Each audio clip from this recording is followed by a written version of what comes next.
So it's a tremendous opportunity if you see what's going on and read what's happening. There is a very, very powerful spirit in the country right now today about our movement toward freedom and liberty, and to emphasize that which made the country great.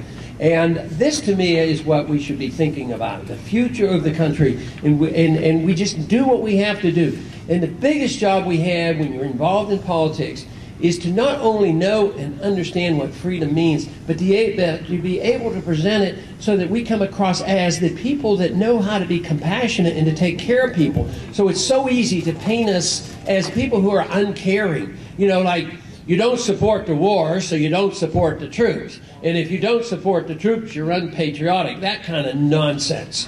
In the same way, if you don't support the welfare system, you don't support the poor people. If you support the poor people, what we need to support is sound free market economics and individual liberty and a sound monetary system. That's what we would have to have.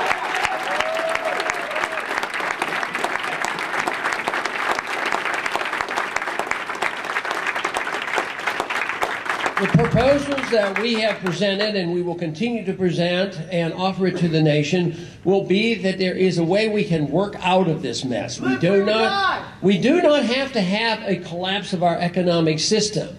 But if we as a country do not have a change of our policies, yes, we are going to face even more and tougher times. But that just puts a greater burden on us, and there's a greater burden on you than the average person because you know better. So you have an obligation to spread this message. Others don't know any better, so they don't have this obligation. You have, I don't know, fortunately or unfortunately, you are now responsible because you have the message, you know what is right, you know what has to be done, and you know that it will be dependent on you to do it.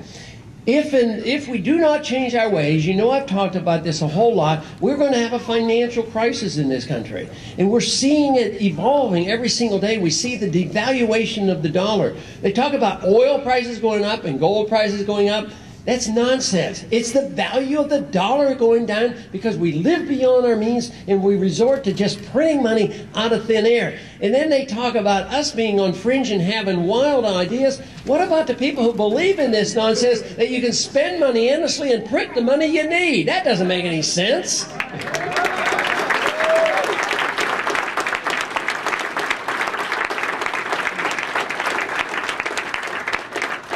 But what we need to do is be prepared, do everything we can possibly to head the crisis off. And that means that we need a change in our foreign policy. We need to bring our troops home. We need to live within our means. We need to quit borrowing money. We need to emphasize the most important thing in our country, and that is freedom. Individual freedom is what this country is all about. It's not about the nanny state. We have to give up on this notion that we need the nanny state to tell us what to do with our lives, what to do with our monies, and how to run the world. That's what we need done in this country.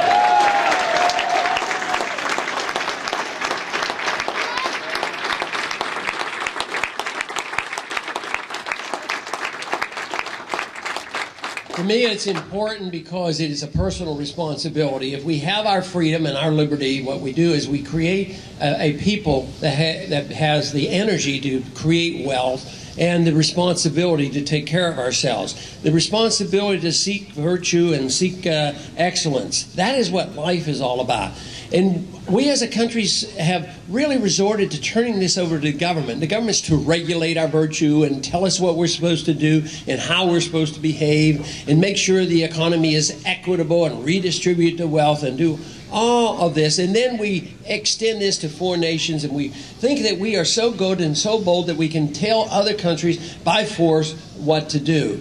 But it is individual freedom that we seek. All political action should seek out individual freedom. Then that is what the country is all about. That is why our country has been great. This is why we has been prosperous. And this is what is so devastating to me, because I come to you as young people and I say, our generation have not done a good job. We have delivered you a lot of debt, and we have undermined your liberties. You don't have your privacy, you don't have a sound currency, and you have commitments around the world that are endless. And we can't afford them, and you can't afford them. You can't even afford to pay into Social Security anymore. That's why I want to get you out of Social Security so you don't have to pay into it.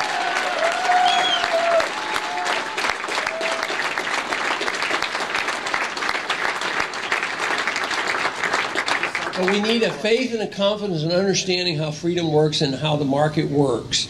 If we did that, we wouldn't worry, because there will be a greater number of people taken care of under those circumstances. Under circumstances of welfareism and socialism, what it does, it self-destructs, and that's what we're facing. We saw the self-destruction of the Soviet Union. We didn't have to invade the Soviet Union. They had a system of economic policies that was not viable, and our system is not viable either. We are living on borrowed money and borrowed time. So we need a lot of energy. Your generation needs a lot of energy to go out there and convert people to the true beliefs.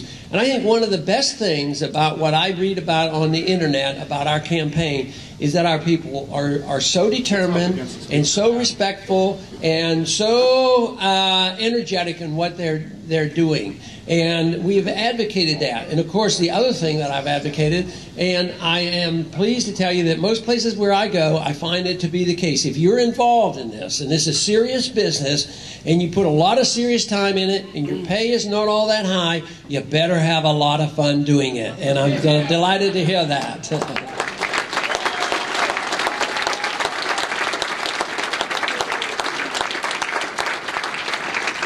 So once again, as I have always finished up all my speeches, and that is with the word of optimism. There's no reason we have to be despondent. We know how we got into our troubles. We know where our problems are. We know what we should have done. We know where the answers are, and that is believing in our Constitution, believing in limiting government. That is what the Constitution is for, is to limit the size and scope of government, to release the people. The people are to be free, and things will work out. So I'm an optimist there, but more optimistic now than I was 1 year ago, because I was concerned, and I argued the case. There wouldn't be enough people. There wouldn't be enough young people responding. There wouldn't be enough left in the remnant who remembered and knew about it. But believe me, they're still there, and there's every reason in the world for us to take this as one stepping stone in the right direction. We have not taken a step backward. We have continued to grow every single day, whether it's the number of people that have joined us. And who knows, in 3 or 4 months, maybe we'll have twice the number of meetup groups around the country, for all we know.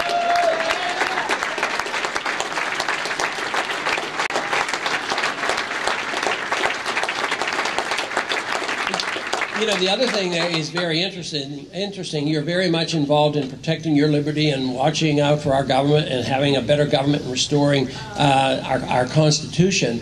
But it must be that truly freedom is popular around the world. When you think about what you have done in this campaign, there's attention given where meetup groups are forming around the world because they're hearing a message that has been sort of squelched. We have taken the principles of liberty that existed for so long and put together by the founders, and they knew that liberty was of one unit, that your personal liberty was not different from your economic liberty, that liberty is all one. But we came across something 100 years ago or so where it said, well, a certain group of people will defend your personal civil liberties and the way you run your own life and what you believe in and how you act and what you do, and somebody else is going to defend economic liberty. And all of a sudden it has come together and dawned on everybody and say, you know, liberty is one thing. It's personal liberty. We are allowed to have control over our lives. We're allowed to have control over our money. And it also means that we reject the notion that we force other countries to act the way we think they should.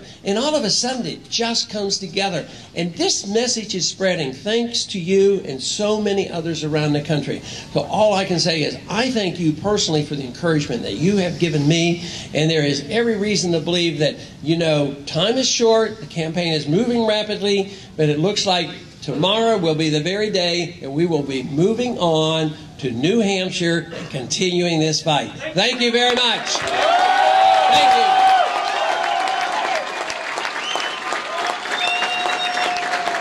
You inspire my Hello there. How are you doing? Hello there. How are you? Have that sign. Okay, sure.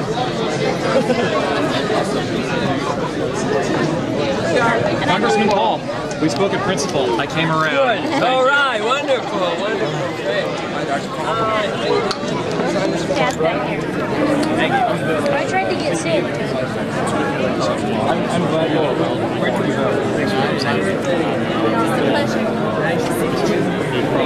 Dr. Paul. Oh, well, wonderful. I like that. My generation. That's actually. Stick to it. Yes. Let's just do it.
Okay, this is the cruise. Okay. Who is the crew? Bill the videographer. Well, say hi. Oh, yeah. You guys are probably going to be on YouTube. Party shot, party shot. Party chat. Hey,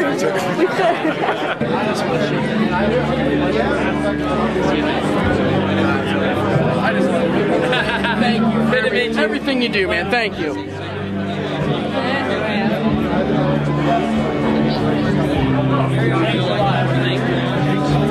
Hey, Joe. Grab my bag again. Council Bluffs.